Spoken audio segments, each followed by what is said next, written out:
A paz do Senhor, mais uma vez estudando a Palavra de Deus, com a ajuda do Espírito Santo, nós vamos entender e praticar a Palavra do Senhor. Nosso tema de hoje é a necessidade humana e o problema do pecado. Para nós entendermos, nós temos 4 lições bíblicas que nós chamamos de ciclos, são 4 ciclos.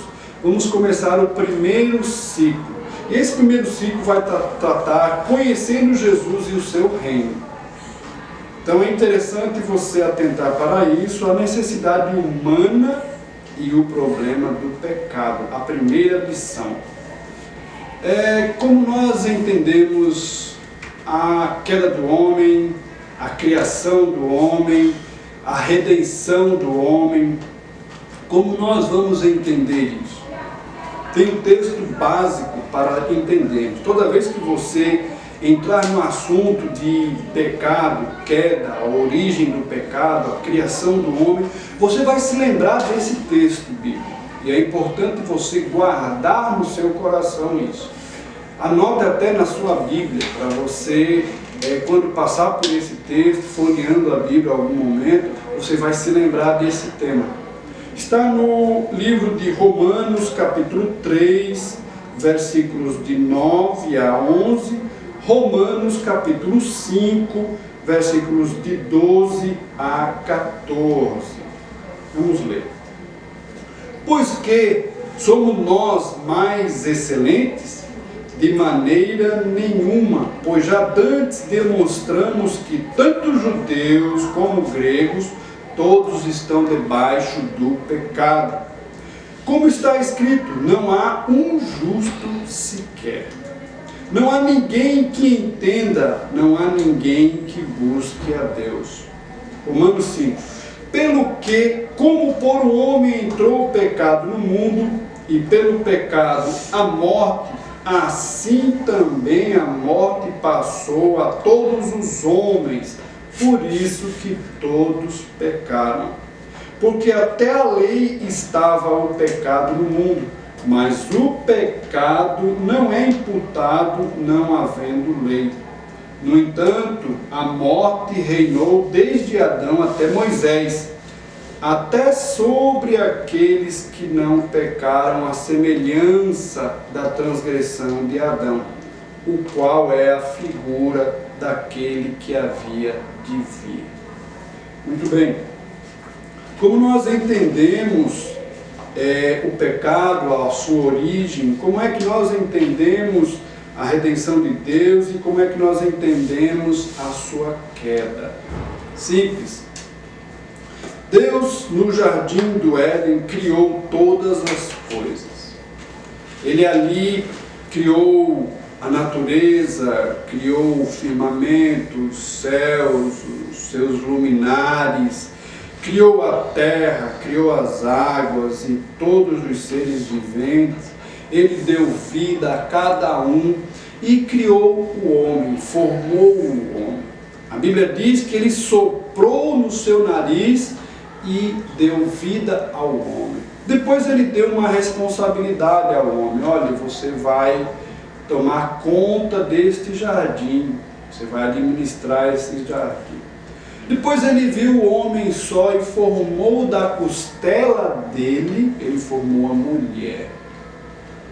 E a Bíblia diz que a mulher era a ajudadora dele, foi a companheira dele. Então Deus disse, agora vocês dois vão administrar este jardim. Mas ele deu uma ordem. Ele queria saber se eles eram obedientes ou não. Porque Deus não fez pessoas totalmente obedientes a Ele, como um robô, por exemplo. Deus fez seres humanos com o seu livre-arbítrio, sua livre escolha. Eles têm o direito de escolher que caminho querem, o que decidiram. Eles têm esse direito. Então Deus fez aquela árvore, Ele fez 2 árvores no meio do jardim, que são as árvores mais importantes, bem mais mencionadas na Bíblia, que é a árvore da vida e a outra árvore é a do conhecimento do bem e do mal.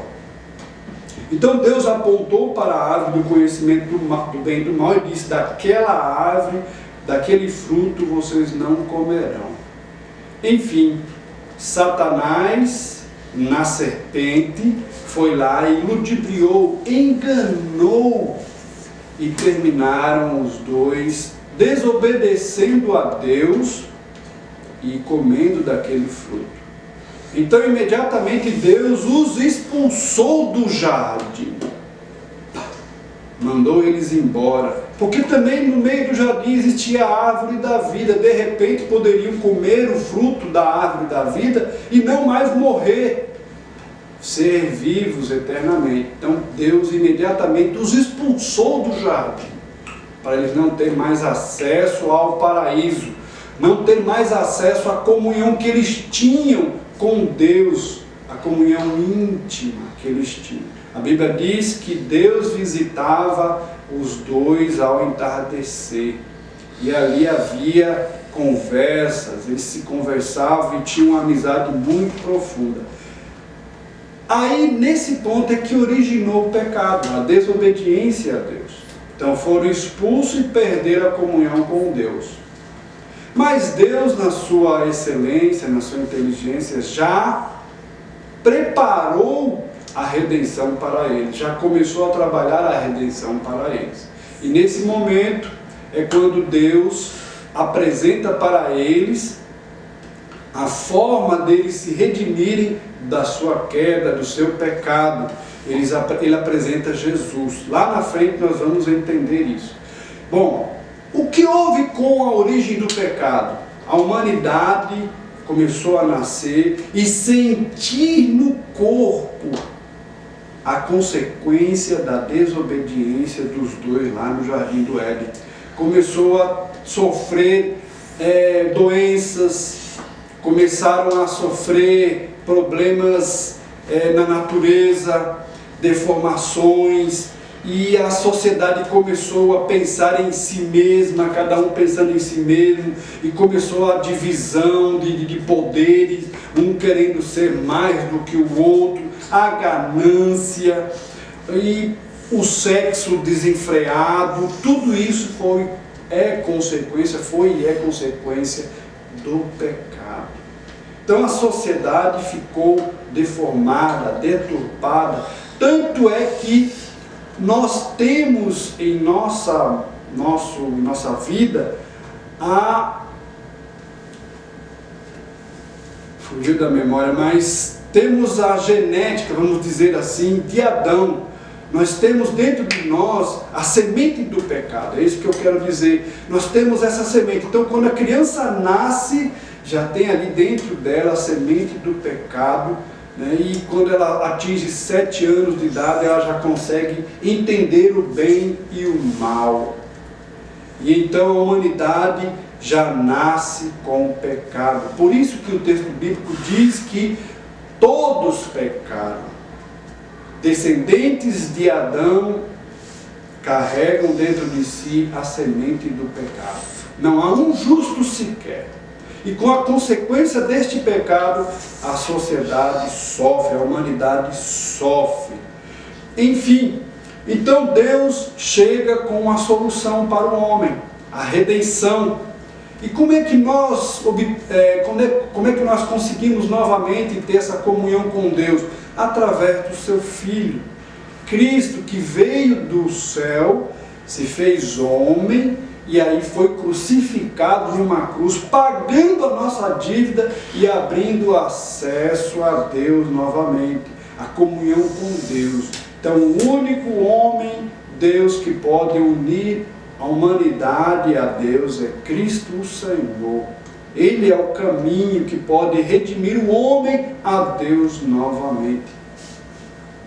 Então, com a consequência do pecado, existe agora uma outra novidade para a humanidade, que é a salvação em Cristo Jesus. Nós percebemos também na humanidade que ela tenta voltar ao paraíso. Você quer ver isso? A filosofia, ela mostra um caminho de redenção. Ela mostra um pensamento que vai fazer com que você reflita sobre a sua vida e ande por um caminho que é bom, que é agradável, um caminho que vai lhe satisfazer, vai lhe ajudar a se encontrar com o bom, com o bem, enfim, você vai entender também a ciência. A ciência busca a perfeição das coisas, busca entender o que aconteceu para convergir em melhorias, para convergir num momento em que a humanidade vai ser bem aceita, bem satisfeita. Então, nós vemos que as várias áreas da vida da humanidade, ela vai levar algum caminho bom, mas não é completo, não é eficiente. Agora, o caminho que Jesus nos proporciona através da sua palavra é perfeito. E ele vai fazer com que você chegue até o paraíso novamente através da palavra de Deus, aprendendo dela, praticando, tendo novamente comunhão com Deus. E aí você vai encontrar o jardim de Deus lá na frente, quando Cristo voltar e buscar a sua igreja, buscar a humanidade que está redimida pela palavra de Deus, o homem que está redimido, que está ali transformado pela palavra de Deus e obtendo comunhão com Deus através de Cristo. Então é assim que você vai voltar para o jardim e conseguir e obter a comunhão de Deus.